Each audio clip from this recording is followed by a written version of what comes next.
Olá novamente, eu estava falando sobre. A continuação do meu vídeo que não deu para gravar tudo ali no celular completo. Tá falando sobre odiar pai e mãe, né? Um pouco sobre. Acho que é isso, os catacumbas romanos, eu acho. Mas vou continuar aqui. Aqui os grupos sobre Jesus, né? Jesus, judeu fariseu, sobre os cristãos judeus, os judeus que se converteram ao judaísmo, né?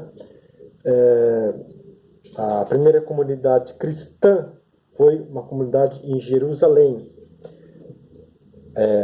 Tanto a história do judaísmo, né? O judaísmo, Flávio Joséfo, a arqueologia, a história afirmam que houve a primeira comunidade cristã foi em Jerusalém. Ponto. A gente explica, parece que as pessoas não entendem. Eu acho que a multiversal da falácia flaviana tem muita cera no ouvido, ou não tem concentração, né? Aquele desvio de concentração. Os grupos políticos religiosos que viviam lá na Palestina do século I, do tempo de Jesus, eram saduceus, doutores da lei, fariseus, elotas, herodianos e samaritanos. Muitos especialistas, estudiosos, consideram Jesus fariseu, porque ele falava do jeito dos fariseus, pensava como os fariseus.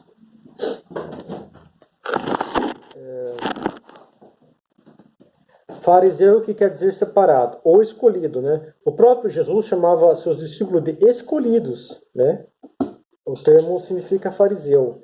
Inicialmente aliados à elite sacerdotal e aos grandes proprietários de terra. Os fariseus deles se afastavam para dirigir o povo, embora mantendo distância do povo mais simples, que não conhecia a lei.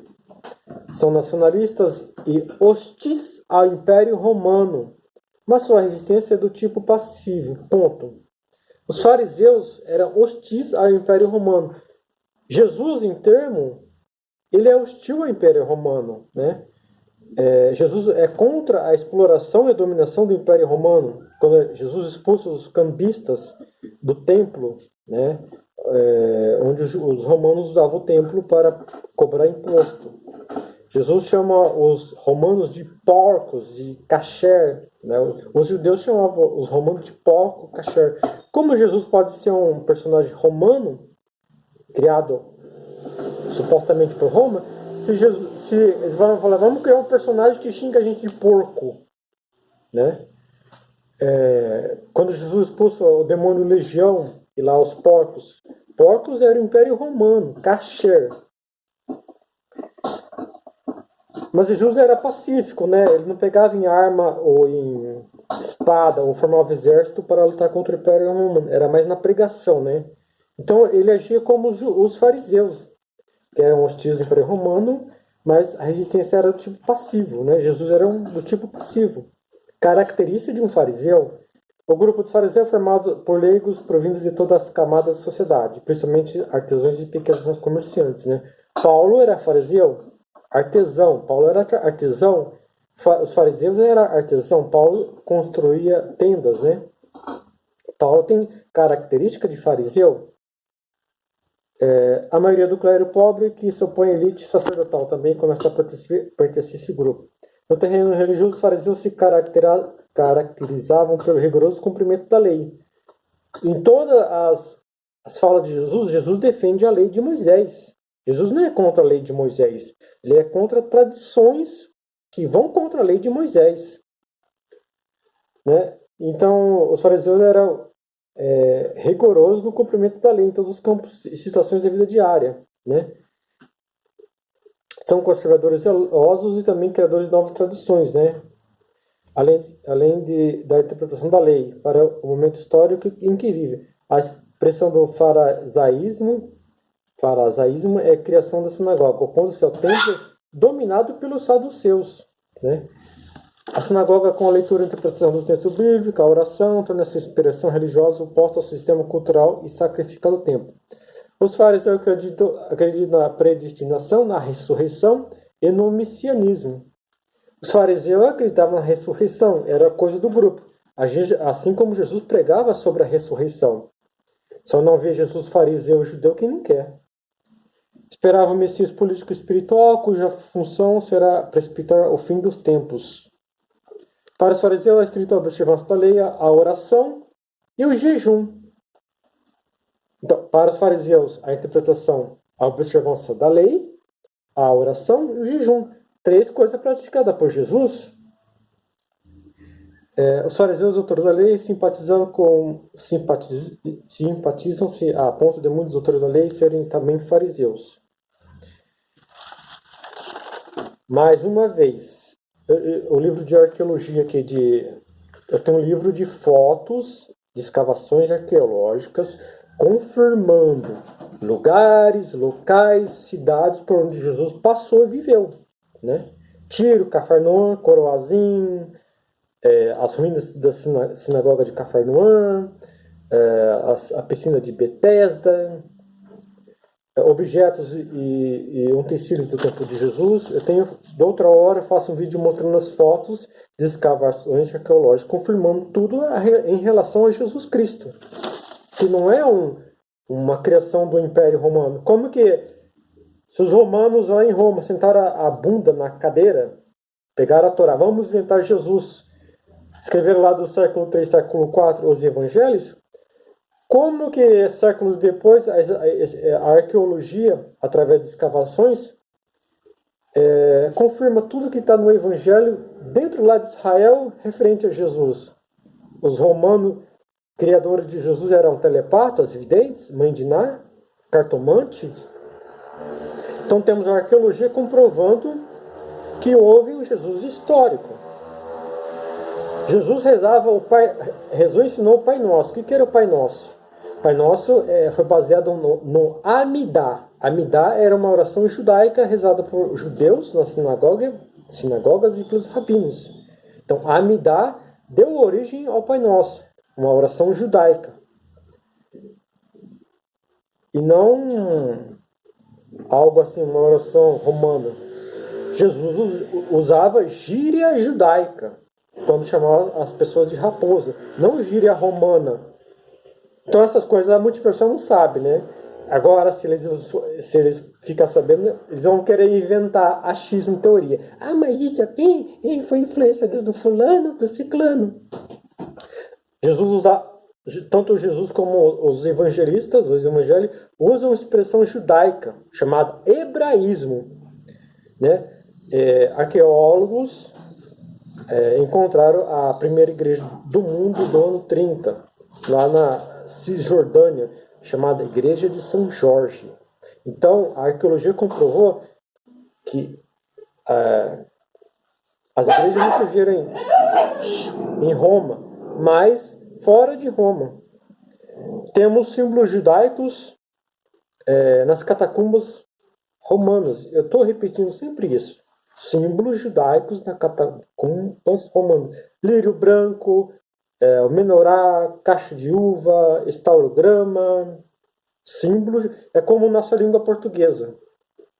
Se você não estudou, você não sabe a origem da língua portuguesa. Que tem o português, tem o latim, o africano, o indígena, árabe, né? A origem do nosso idioma tem elementos de várias nações, nacionalidade, assim como o cristianismo. Tem elementos do judaísmo, do paganismo, do helenismo, do grego, do romano, do pagão, né? Assim, isso é antropologia. Jesus usava parábolas e metáforas próprias dos fariseus, né? Jesus chamava os romanos de porcos, kasher. Aí eu falei sobre os símbolos, lírio branco, sobre os judeus que se converteram ao judaísmo, ou os cristãos judeus, né? A origem judaica do cristianismo. Temos o decreto do imperador Cláudio do ano 49, que expulsou os judeus de Roma, ano 49, decreto do imperador romano. Símbolos judaicos nas catacumbas cristãs de Roma. Temos o grego do Novo Testamento, Grego e latim eram línguas do Império Romano. Multiversal Flaviana, pesquisa no Wikipédia. Vocês não é Wikipédia? Pesquise no Wikipédia. Estude sobre a história de Roma. Grego e latim eram línguas do Império Romano. E não só o latim. Ô, Scania, você está latindo. Você gosta de latir, né? O Scania gosta de latir. Uau, uau, uau. O cara estudou grego, mas não sabe a história do grego. Eu que sou leigo no grego, parece que eu sei mais de grego que todo mundo, pô. E o grego era usado na Judéia, né? Era uma língua universal. Era uma língua usada por judeus na Palestina do século I. O hebraico era usado na liturgia, na religião. O aramaico falado no dia a dia. E o grego era uma língua universal como o inglês hoje. Provas que os judeus do século I usavam o grego dentro da Palestina do século I ou na Judéia. Provas. A iconografia judaica e as moedas da Judéia. Moedas cunhadas por Herodes o Grande, umas traziam símbolos judaicos, como o lírio branco, que depois foi adotado pelos cristãos. Moedas lá na Judéia com lírio branco, catacumbas em Roma com lírio branco, né?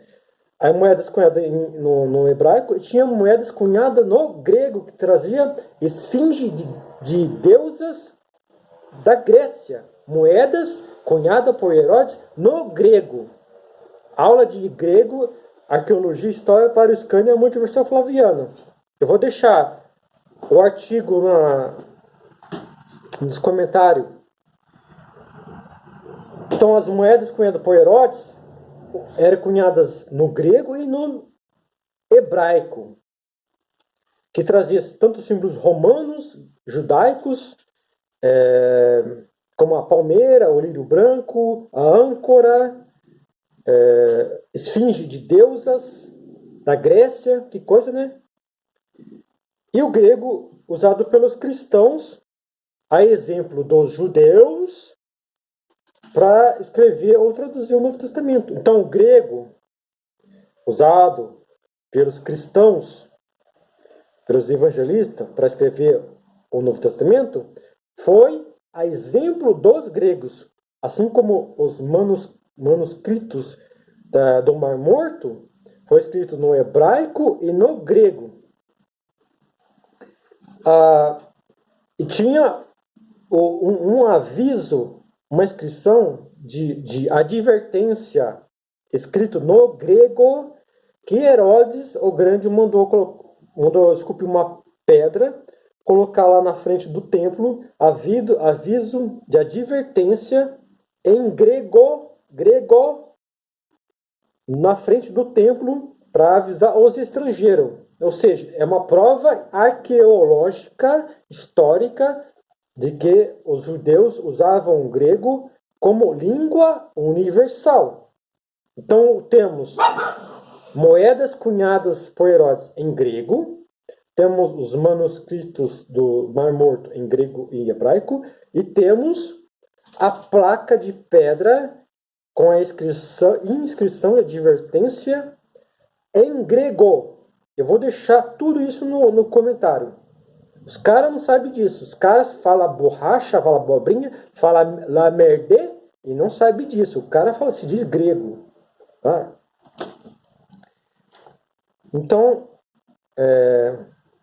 é isso por enquanto. Aí eu vou trazer outras coisas, né? Resumindo, né? Então, sobre Jesus, temos o Pai Nosso, que foi inspirado no Amidá, que está lá no livro de oração dos judeus. Judeus lá contemporâneos de Jesus rezavam uma oração, rezavam as bênçãos, que contém palavras do Pai Nosso. Na verdade, o Pai Nosso é inspirado no Amidá. Jesus criou a sua própria oração, o Pai Nosso, baseado nas bênçãos judaicas, na oração judaica. Jesus falava gíria judaica. Jesus e o Novo Testamento usam expressão judaica, hebraísmo, né? Símbolos judaicos, catacumbas, como eu disse. Eu vou deixar tudo no comentário. Eu não estou falando borracha. É tudo pesquisa, tudo estudo, arqueologia, história, teologia e demais. Então, tem gente falando merda por aí, né? Então, a multiversal flaviana é multiversal da falácia flaviana sem prova nenhuma. Prova, quero ver documentos históricos provando a teoria conspiratória deles. Prova, quero ver documento, artigo, documento histórico, arqueologia, quero ver. Cita para mim 200 universidades que afirmam essa teoria idiota que Jesus é uma criação romana. Eu não estou usando só a Bíblia, estou me baseando na arqueologia, na história, na antropologia, na teologia, nos exegeses, no hebraico, no aramaico, do grego.